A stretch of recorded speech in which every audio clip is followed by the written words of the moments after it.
believe what I have can definitively prove that the photographs themselves were shot here on Earth. There are rumors that NASA has a secret technology and that they're on the moon all the time. I don't believe it at all. I don't believe that extreme vacuum of space or the radiation can be dealt with our current technology. Those are two very strong factors there. I don't believe that rocket propulsion is a viable solution to land on the moon. I agree. Yep, same here. And I think that is one of the key things that, I mean, when this whole moon landing hoax thing came up again, just when, Scott and you and I just started talking, it reminded me of the first time the idea that it ever had, that this could have been all staged or faked or shot here on Earth. When that first even entered my brain, I was probably, 15, 20 years ago. I saw a documentary. I don't remember if it was online or maybe something got on TV or whatever, but I remember seeing something. It was the first time that I even thought that there was even an idea that entered my mind that, that these things weren't real. And it started me on a path of starting to question things. But the thing that really got me was exactly what you just mentioned there, is that propulsion in a vacuum, what is the rocket pushing off of? We've talked about this before, Noxie. A boat pushes off the water, plane is pushing off the air. We push off, our tires push off the street. We push off the ground when we run or walk. If there's nothing, and maybe that's the key. Can nothing exist? Can there actually be nothing? What is and NASA's got an explanation for it. It's the gas is expanding, but that's not something that we can demonstrate or go into a laboratory and duplicate. Again, this is imagination, I think. And Scott, what's your opinion on the propulsion in a vacuum? Well, let's assume that it does work. How much fuel does it have to change direction? It's not like turning the wheel on your car. You have in space, you have no friction of any kind. So if you're traveling with many tons of equipment in one direction at 9 kilometers a second, right? It takes as much fuel to slow it down. You actually have to stop that direction from fuel. There's no way you can't turn it. You can't just put a retro rocket and point the nose somewhere. It doesn't go that direction. It's still going to be going that exact same direction until you stop it with fuel. And when you want to go to another direction, you now have to have enough fuel to accelerate it to that speed. And if it didn't work. So when they claim they circumvented the Van Allen belts by going up around the North Pole and out and around the edge of it, right? Well, you need about 3 more Saturn V rockets just to pull that off of fuel. Yeah. Right? Every adjustment they make out there isn't just by firing a little retro rocket and turning the craft a different direction like you turn the wheel in your car. Yeah. You have to stop that direction. There's no other friction to stop you from traveling in the direction you're going at. You have to accelerate in the next direction and stop the direction you're going in at the same time, all with fuel. Huge amounts of fuel. Yep. We've got a call that came in. I want to jump over to area code 304. You're live with Paul McLean and Noxie. And what's your question for Mr. Scott Henderson? Hello, how are you this evening? Good, how are you doing? Hey, what's up, man? Good. Is it a true statement that none of the original footage is left from NASA, from any of the moon landings, and all they have is the pictures? All the original footage was from the videos were destroyed? They claim that they lost it all, but magically it's been popping up on YouTube everywhere, and it's back up on the NASA official site. They say they're second generation or whatever. The same with all the data files.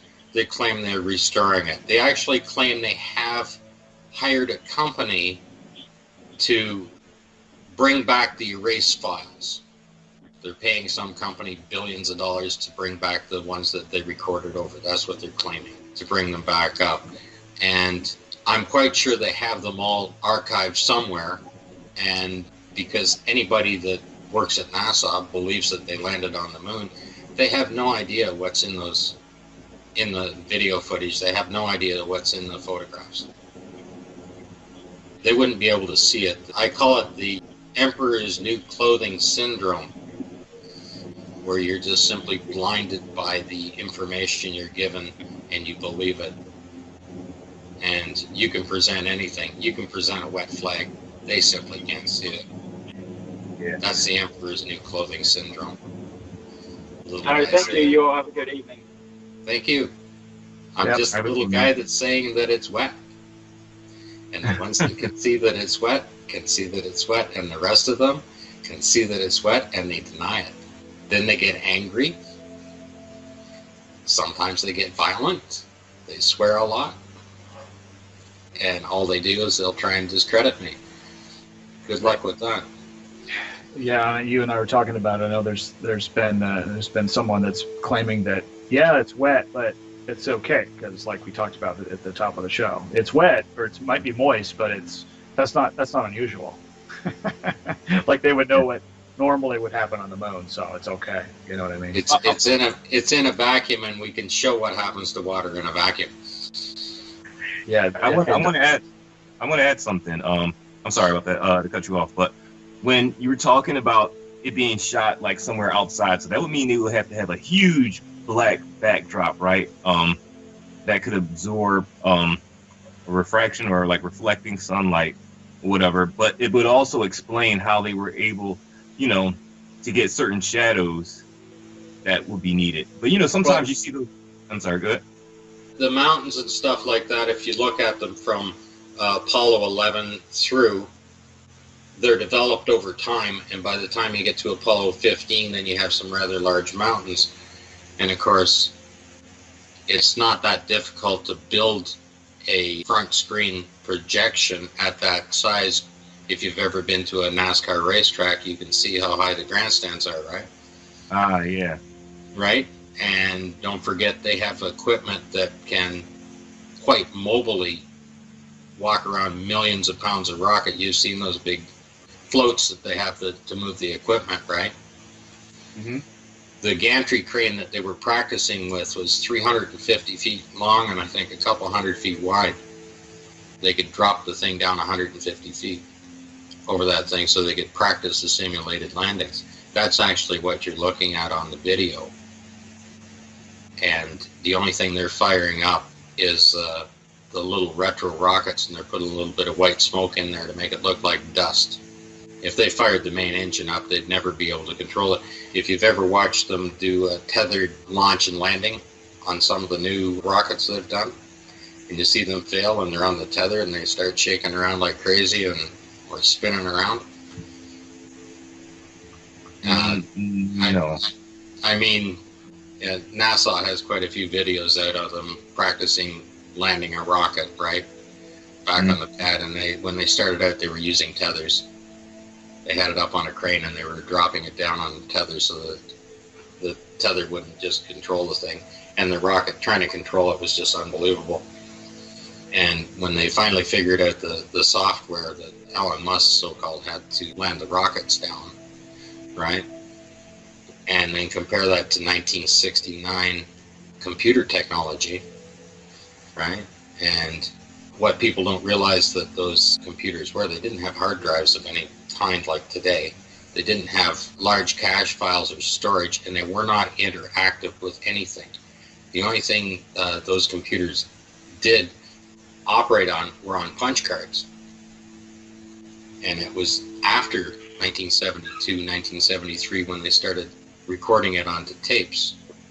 So NASA's invention was the rope memory, which was just copper wire on the thing, and each memory module is about 4 pounds a piece on it that holds 16 kilobytes of memory.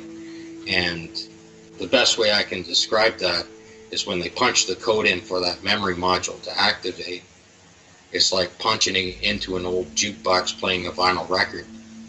So you punch the code in, it pulls it up, it reads it, puts it up into the very limited cache memory, and it reads that thing. There's no interactivity. There are no controllers to activate. It can't interact back and forth and read the data. When you pull the next memory module up, you hit the reset button, it takes 15 seconds before you can hit the next one in for it to clear the cache, the random access memory on it. Now, you're traveling at, 9 kilometers a second? Even if you're traveling at 3 kilometers a second in orbit around the moon, how far did you travel by the time it loaded one program in, assuming that it's actually connected to any piece of equipment? When you change up, you're going to reset, you're going to go from your high descent to your low descent, or you're going to do a flip like they did, so-called did, and reverse the machine around. That's all done by a computer program. You hit the reset button, it takes 15 seconds, and then you punch the next one in, and it takes 8 or 10 seconds to load that next one. I think the only thing you'd be recording would be the impact crater when you hit the ground. You know. Hey Scott, we got another call. I want to get another call in here. Area code 985. You are live with Paul the Plane Noxie. Who is this, and what's your question for Scott? Oh, hey Scott, Noxie, Paul. It's Valley Music Journey. Calling, and just had a quick question about those spacesuits again. Yeah, go for it. When you go into the amount of tours that are necessary to counteract the vacuum of space, you know, Mark Sargent just did that challenge, right? You might have mentioned that already, about getting another person in a chamber at one of the universities that says they have a vacuum chamber, or at the NASA chamber, and they have to go in at the same time and demonstrate that those suits can work. Is there actually a material that's flexible that would actually even be able to work in a complete vacuum? Well, NASA now claims that they have suits with armor or fiberglass armor in there on the joints, chest plates, and everything else. And I'm quite sure they could build those strong enough. But the Apollo astronauts' suits were just made out of multi-layer material. I don't know how they could seal on the zipper on the back at all. If you ever looked at the suit on the back side of it, and if you look at the museum shots, you'll see nice shots of the back of the suit with it hanging up, showing it. It looks almost like a dive suit, the rubber coating that's in there, and then the zipper. You still won't seal it. If you look at Apollo 11 and Apollo 12, you see they have a flap on the front of it, and I think those suits were designed so that they could take a leak when they were practicing. By the time they got to 14, they got rid of that. They changed it and catheterized them to do the shots. Yeah. So I had a related moon question, but it's not technological. But do you think that, maybe this is for Paul too, if we could get a Nikon P900 in schools and then have them practice nighttime astronomy with it, do zoom on a jet flying overhead and compare that to the ratio of distance it is away compared to the size of the moon and the ratio of the distance that it's away. You take the P900 and you're zooming in on a moon, and you're able to get a relative tighter shot on that than you can get on a plane at 7 miles up.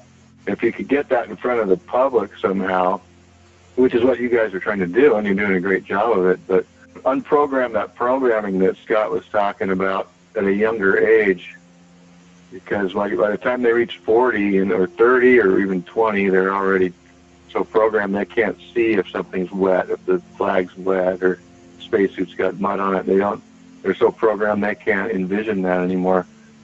Just a camera in school nowadays, if they used it at night or did some tests across the ocean with a camera to see how far they can see, they might learn a different way to counteract the programming. Yeah, I agree. And I think it comes down to, the concept of angular resolution and really understanding, because we're told that, to be able to see farther, if we live on a sphere, then you need to raise up an altitude so you can see over the curve and down the other side, right? but what's actually happening. And when we do go up in altitude, like on an airplane or whatever, we can see further, but it's not because we're seeing further, in my opinion, seeing further around the ball. What we've done is we've increased our angular resolution. So the distance between 2 points, we have a different angle now. The distance between 2 points is further than if we were looking at the same. Instead of flat against one side. Yeah. So getting some of those concepts, and then adding photography and long distance photography like you're talking about, and looking at, at what distance, based on your lens, and being able to focus in on the moon or other celestial objects and what you can focus at, and understanding, focal length and things like that. You start, the evidence starts kind of piling up that maybe it's a little bit closer. I think it's kind of what you're getting at. Yeah. Just to finish, Scott, I think I want to just echo, man, amazing what you've done in such a short period of time compared to other researchers. It's not a short period of time. Doing moon things. I really got into it by 2008. I was looking after my parents, quite elderly, and believe me, people think I don't have the time. I was sitting up at night to monitor them, so I'm spending about 12 hours a night having to be very quiet and alert. So 12 hours, 7 days a week for 10 years is what it adds up to. So you're over 5,000 hours a year. 10,000 hours just on the photographs alone is just a figure of speech. Well, that's better than the answer I heard from Scott Kelly. He's got an evil twin, and those guys together can fake all the time they want in two places. So you're able to do it as one man because you're watching your folks all night. That's right. Well, Kelly. Right. I might have taken a few minutes to look at the Sunshine Girl or watch the news or a comedy show, but I guarantee you I spent quite a few hours at night keeping quite busy doing this. And once I got into it, I became obsessed with it, and I still am. I still spend 4 or 5 hours a day now. You are a different kind of researcher because you're a moon researcher. A moon mission researcher. So that amount of time would require an enormous amount of concentration. So anyway, I applaud you, and bravo. Thanks for all your work. Well, thank you very much. Well, thanks for calling, and we'll get somewhere. Yeah.